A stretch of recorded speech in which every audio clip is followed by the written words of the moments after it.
Hey, welcome to my podcast. My name is Dr. Brendan McCarthy. I am the Chief Medical Officer of Protea Medical Center in Tempe, Arizona. Thank you for tuning in to my podcast. I'm so happy to be here. It's my favorite stuff to do. I look forward every week, all week, to doing these sorts of episodes and sitting down with Justin and talking right out there to you guys. Today's going to be the conclusion of a series we did in PMS. And PMS is just one of those things that just is the cornerstone of my practice. And it's very important to me to treat it well. And it is something that I take very seriously, very, very, very much to heart, because I know a lot of times women have not had the best treatment for it. And so it is one of those things I think is really good to do the best job possible. I always do with everything, but this is one of the ones, and it's the cornerstone of the practice. So I got to make sure I do the best work with that. That's just what we're known for. Today, I'm going to talk about how I treat. And before I do, whether you're listening to this on your favorite podcast platform or you're watching this on YouTube or wherever you're getting me right now, please like, share, subscribe. So let's talk about understanding PMS treatment and why aren't people treating it this way? What are the fears around this? Because they got to figure out, there's got to be a fear. Someone's afraid of something. Prescribe this. What are the fears? On the end of the physician, the fear they have a lot of times is that they did not spend a lot of time studying your endocrine system, sadly. And yet there they are in the room with you with your PMS symptoms. And they don't spend a lot of time researching the material, understanding how to prescribe these things that I'm talking about. They are very good at prescribing birth control. And what they do is they write you for birth control, the most popular one they're using these days. Here you go. If that doesn't work, okay, well, let me write you the next one. And they go down a list. And if you noticed, they never did a lab to understand why. Never. And they never went into you with what the symptoms were or anything about that. They just went down a list. And that's all they do. And they do that because they're afraid. They don't know when to run the labs. They don't know how to run the labs. They don't know what the labs mean. That's not your doctor. They are not your doctor. They could become your doctor with time and research and continuing education on their part. But until they do that, they are not your doctor. What are the reasons why? What are the things? Women have a well-deserved worry and fear when interacting with the medical system and the medical establishment for the way they're going to be treated. Because they've not always been treated well or with respect or with regard. A lot of times women will go into the doctor's office for something and they're prescribed a medication, and that medication will have long-term side effects they were never informed of. Take, for instance, oral contraceptives.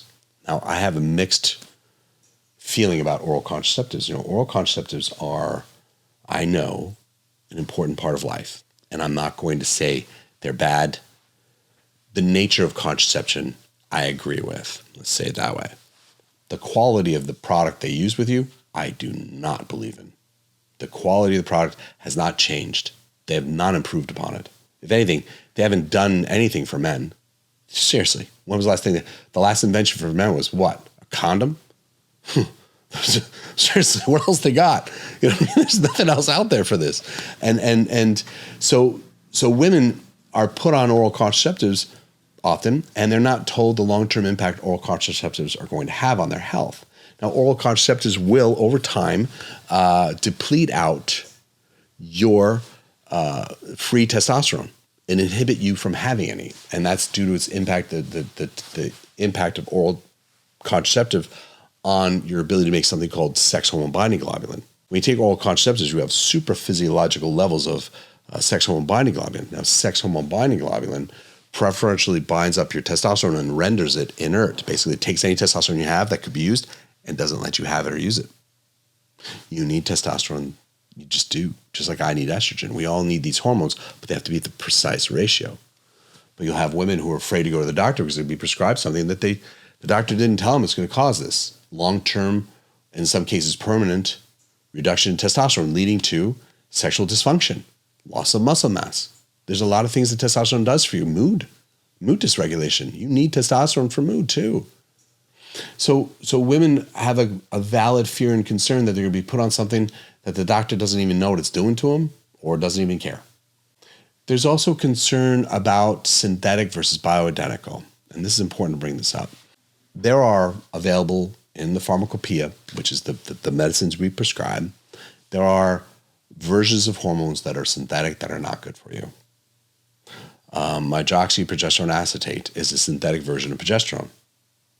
And that is nothing like the natural version. If you look at the molecular structure of hydroxyprogesterone acetate, it does not look anything like progesterone that you make naturally. This is very important. Synthetic progesterone is associated with breast pathology. It's associated with cancer. It's associated with inflammation. It's just not what we want to use. We just don't. There are times I have to, but I always think of it like a scalpel. If I need to use the tool, it better be worth it. If I'm going to use a scalpel, I better have justification and a reason for using it and a way to manage it. That's all you do. You don't just go in a scalpel. You don't just start cutting someone without anesthetic. You don't just cut on someone without sterilizing the site. You don't just cut on someone without preparing everything about before, during, and after. Suturing it up. You need to prepare for everything. You don't prescribe a drug like hydroxyprogesterone acetate, a synthetic drug, without knowing everything it's going to do and how to manage for it. So that's another fear that the doctor has, that they don't know everything it does, a fear of the patient that they're giving me something they don't know everything it does, and then the fact that you as the patient are going to live with that. These are valid concerns, things to bring up, things to be aware of. With that said, into that space, how do I treat? How do I address these fears? When I go in to treat a patient, I sit down and go over her labs, start to finish. I explain what everything in there is, why their hormones are where they are. I take the time to explain all of it. This is essential. And I'm not a fancy doctor seeing like these rich movie stars, you guys. That's not how I roll. My patients are school teachers. They're normal people. They're moms. They're business leaders. I have the whole scope. I don't charge enough to be like that insanely expensive doctor. I don't want to be that doctor. I'm this other doctor. I treat as many people as I can get in here, the most broad spectrum. So I want you to know this type of treatment. I'm saying this on purpose because it doesn't matter what your socioeconomic position is. You deserve this, and it's not hard to do. I promise you, it's not hard to do. So when I sit down with a woman, I explain everything about her hormones that are suspicious, in my opinion, based upon lab work, everything I think, my hypothesis of what's going on with her. And I explain to her what progesterone is, how progesterone works in the body. I explain to her the difference between synthetic progesterone and bioidentical progesterone and how they interact and what is better and what is worse and why. And every time I see them, I still go back to that and make sure they understand it. And if they have further questions, I give them better answers. I'm always accountable to that woman in front of me. I'm always there. I need to earn her trust every visit. A physician is always in the position, we never deserve trust. We earn trust. We earn it. So when it comes to treatment, explain to her everything you're doing, why you're doing it, what it is, and explain it to her in terms she will understand. The problem with doctors is we get caught into this little nerdy dialogue we do, and you don't deserve that. It is very easy to explain this stuff in very clear terms. And if your doctor's not doing it, stop him. Stop her and say, hey, I didn't understand that. You deserve us to be stopped. You deserve us to give you clear answers. And I want to give you clear answers. So, I always implore my patients, tell me if this doesn't make sense, stop me. I go through my appointments and halfway through, or even more often than that, Dr. Bronwyn Carlin, one of the doctors I work with who I love, she's brilliant. She's like, she tells people, he's constantly asking, how am I doing? And I do. Like maybe every 15 minutes, I'm like, how am I doing here? Am I explaining this well? Because if you don't check and you just keep going, the patient will keep going. They won't understand anything you're saying. So you need to make sure as a physician, you're stopping yourself and checking them. And you as a patient, you make sure that you're asking questions. You understand this. You deserve to understand it. I mean that. So when I've explained everything thoroughly, then I talk to him about why I think it is where it is. This is now going to be treatment we're talking about. And in treatment, I explain to him what each hormone is that I may want to prescribe. Now, in the terms of progesterone, I'm going to talk to them about how I want to give them progesterone, say that's what they're needing. Their progesterone is low. That's causing their PMS because that's what it is, PMS. I'm not just going to give her the version that I feel I like. there's 4 ways of getting progesterone in your body. And I'm going to sit down and explain to her what every one of those ways are and why it is that I want to deliver it this way. So you can get progesterone into your body orally. Now, orally is the best way.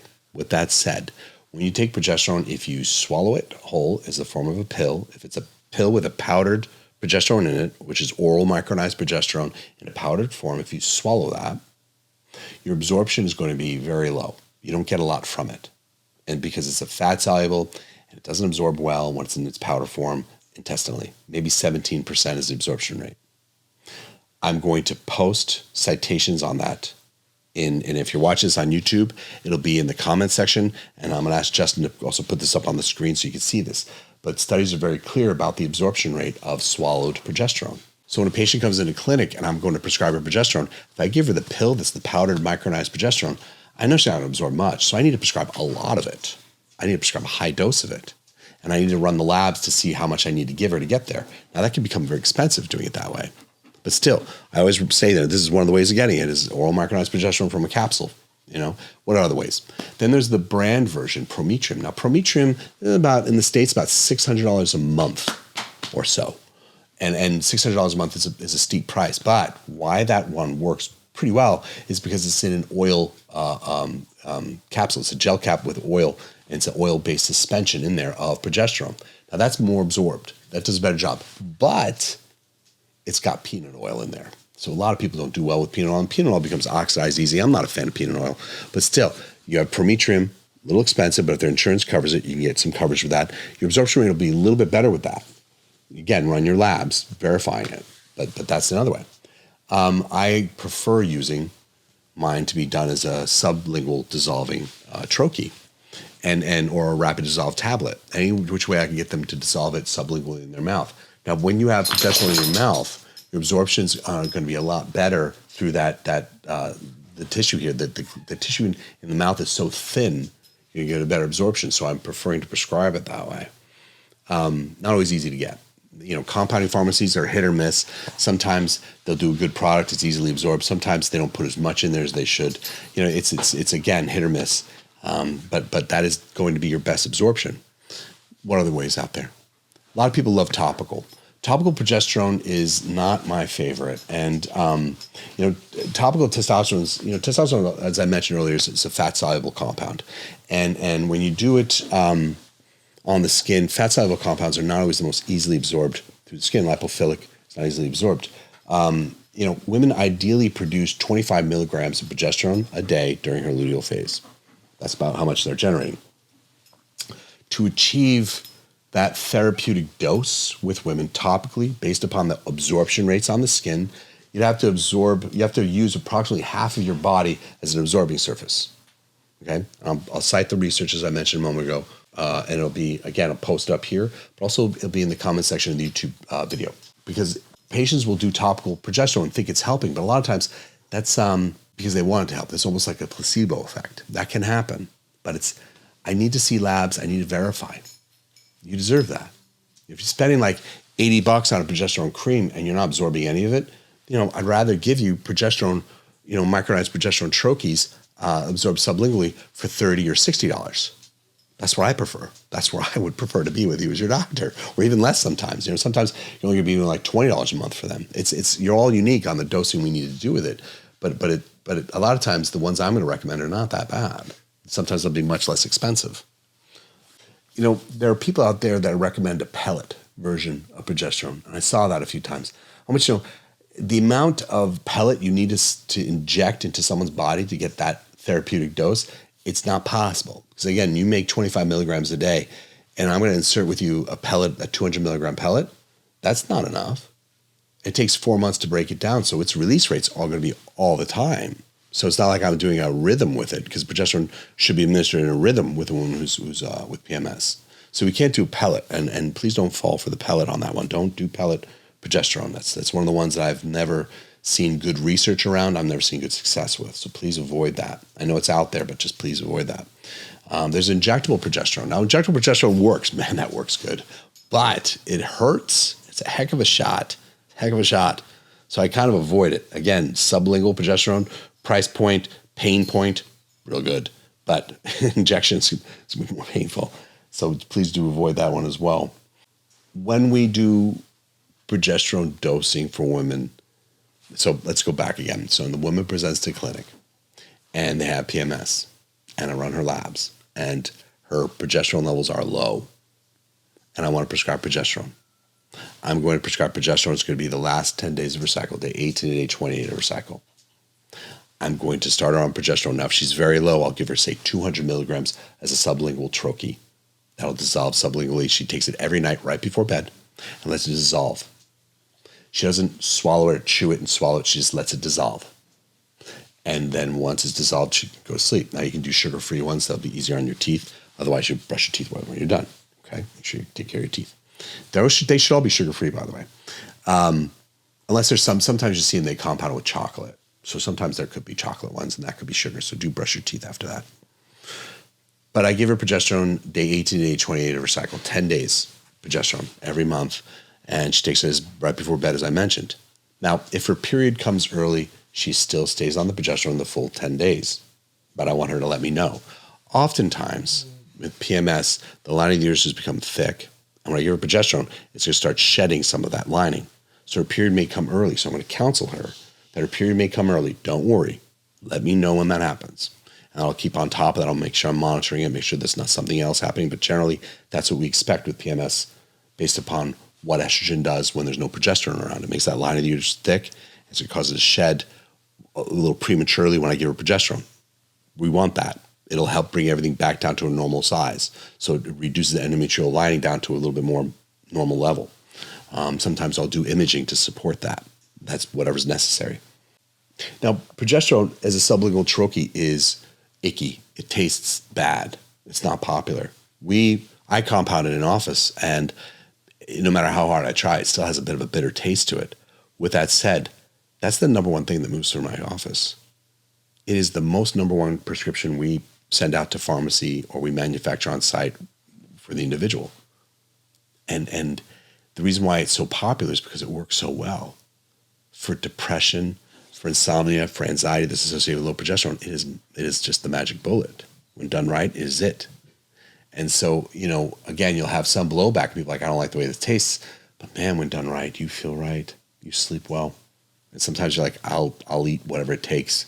I'll taste whatever I need to taste to get the benefit of what I'm trying to do here. So please be aware that I know that it's not going to taste great.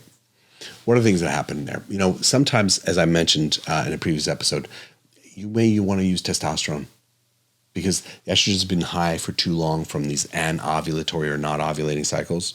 So you may want to use a little testosterone to offset that, and to as a subordinate to progesterone, it helps downregulate that estrogen receptor. So we'll use testosterone and we'll dose that. That testosterone is similar. There's 4 ways of getting in your body. You do it in orally, which is not safe. First pass through the liver. Whenever you take testosterone you should not do orally because your liver doesn't do well with it. And it should not be taken as a food like that. Progesterone you can, but not testosterone. Testosterone, if you want to do topical, I want you to know this. This is a fundamental truth of medicine. Whenever you use a topical testosterone, you have a very fast conversion to dihydrotestosterone. Dihydrotestosterone is the version of testosterone that creates all the side effects, the oily skin, the body hair, all the stuff we don't want. That's dihydrotestosterone. So if you do a topical testosterone, you're always going to have a 10-fold increase in your dihydrotestosterone creating side effects. So topical, sustainable? No, it isn't. So I avoid topical testosterone. But also, put topical testosterone, if you have dogs like I do, your dogs are going to get on them. That's truth. Ask a veterinarian. They'll tell you the stories. You put topical testosterone on, you're going to transfer it to your kids. It just happens. There's enough research. There's enough stories in the news. It just happens. So you want to avoid doing topicals for that reason. What else? Testosterone. You do a patch. That's possible, but it's not advisable. I've never really done a patch testosterone. I know they're out there, but again, it won't transfer to the people around you, but you will still have supraphysiological levels of dihydrotestosterone. So the patch is not a great option either. What else you got? You do injectable. That's the best, the least worst. It's the best. But still, you have a little bit of a surge. Given the injection of testosterone cypionate lasts 7 days, right? And in that 7-day window, it's going to go through that arc in your body. And no matter how hard I try, you're still getting a little surge when I first do the injection, and that can lead to side effects. So as a physician, you want to run your labs and be aware of that and monitor it. You don't want to let her have too much injectable, creating the dihydrotestosterone surge as it could with the injection, just as if the topical. Now, topical, again, tenfold higher. Injectable, 1.5, maybe twofold higher. So you still need to be aware of it and still need to manage it. But still, it is worth it because it will help these women. When it's right, it is right. What else? You do a pellet. Now, pellet is a sublingual implant, and that's a surgical procedure. It's inserted subcutaneously into the adipose. It lasts 3 to 4 months. That works. I like it. With that said, it has sometimes a little bit of a surge, but still, it's in your body for 4 months, 3 months. You can't get it out. You can't stop it. It's there the whole time. So injectable tends to be where I sit the most, and I have the best ability to control side effects, but still it's not perfect. Here's another thing though. If you are in the years of fertility and your PMS, you can't do testosterone and get pregnant. You don't want to do that. There's a lot of issues around that. And so if your woman is going to do, she says she has PMS symptoms, and you're going to use a little bit of testosterone to help with the progesterone to offset her symptoms and get benefit, she needs to be on some type of reliable contraceptive. That is essential. So that's a big thing your physician wants to walk through. We run labs on these women, again, to diagnose. Then I run labs about a month after starting it. Again, run labs on day 21. That'll let me see how well they're absorbing their progesterone. And if they're doing testosterone, let me see how well they're doing their testosterone. And I'll adjust the dose based upon their response after 1 month. If I adjust the dose more than, say, 15%, so say they're 200 milligrams, I go to like 250 milligrams, I want to run the labs again 30 days later at day 21. Whenever I make a significant change to dose, I need to verify with lab work that I did the right thing. At the same time, when I'm running that lab work, say it's testosterone in there too, I want to run those downstream metabolites of dihydrotestosterone. I want to make sure that I'm not creating any other downstream metabolites that can create side effects. That's how we care for these women.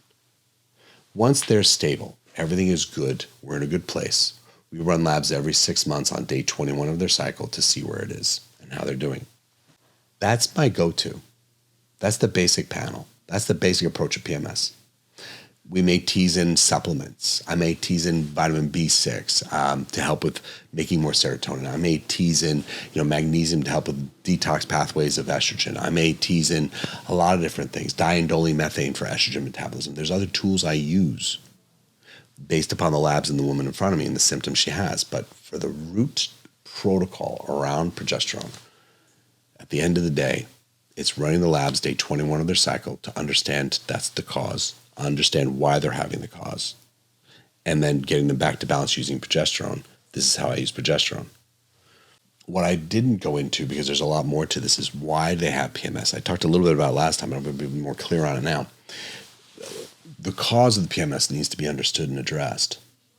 If the woman's having PMS in her early, beginning of her cycling, and she's in her teens, she's not going to be on progesterone forever. And be careful with testosterone. You use it when needed. You have to be very careful with how you use it with these populations. But you use progesterone, but at the same time, you want to try and get her to cycle again on her own. And most women at that age will cycle as they go through. They will get normal. They don't need on it forever. So as a physician, you should be watching that, waiting for them to be able to ovulate on their own. Giving them progesterone does not suppress ovulation, does not suppress natural production of progesterone. So you're watching that, making sure they're cycling on their own. Once they start cycling on their own, you tease it out. Some women, when they're in their 30s and 40s, they're not, this is it. They're on the downward trend with their progesterone. It's not going to come back. So you're going to be on progesterone long term. I treat women progesterone all the way out through menopause, throughout life. I'm one of those doctors. I advocate for progesterone to be present always. It just does, because your brain is an important part of you, and I want to maintain this. So I'm going to maintain postmenopausal levels of progesterone, and we can talk about that at another series. We're going to do the next one will be on menopause. We'll talk about how to use progesterone in menopause. But for the vast majority of women in their 20s and 30s with PMS, just stabilizing their PMS is just starting.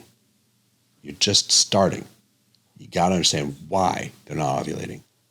Some of them it's stress, as I mentioned previously, and you want to understand that. And you want to do your best as a physician to gear them in a direction that's going to help them manage their stress. If it's emotional, if it's physiological, whatever it is, you as the physician need to know it and then need to do your best to get it managed. Your goal should always be ovulating without you having anything to do with it. Some women, they're not ovulating due to diet, poor diet. A common cause of it is going to be gluten. Gluten, Google this. Gluten, exorphin, B5, stimulates prolactin secretion from opiate receptors located outside the blood-brain barrier. You can Google that. That's another older article, but there's plenty of new ones as well. But still, when you eat gluten, many of us, not all, many of us, have a reaction to it where we will see an increase in prolactin. Prolactin is the neurosteroid you release when you're lactating, when you're nursing. A side effect of prolactin, as it becomes elevated, is it inhibits ovulation. So prolactin should be around 4 in your labs. The more it moves beyond 4, the more it's going to be inhibiting ovulation and reducing progesterone. So you want your doctor to understand that component too. This is the thing. You want your doctor not to just stabilize you in your progesterone. You want your doctor to care about you, know you, and say, this is what I think why you're not ovulating. Let's try and address it this way. While I'm stabilizing your cycles with giving you progesterone so you're not having PMS, let me try and figure out why you're not cycling correctly, why you're not making your own progesterone, and be of service there. And once they figure that out, they taper you off progesterone because you don't need it anymore because they got to the cause. I hope this helps. I really do. To the degree it does, like, share, and subscribe. This is why I'm here. And your comments are so welcome, and I'm thankful for them. So with that said, thank you so much for tuning in, and I'll see you at the next episode.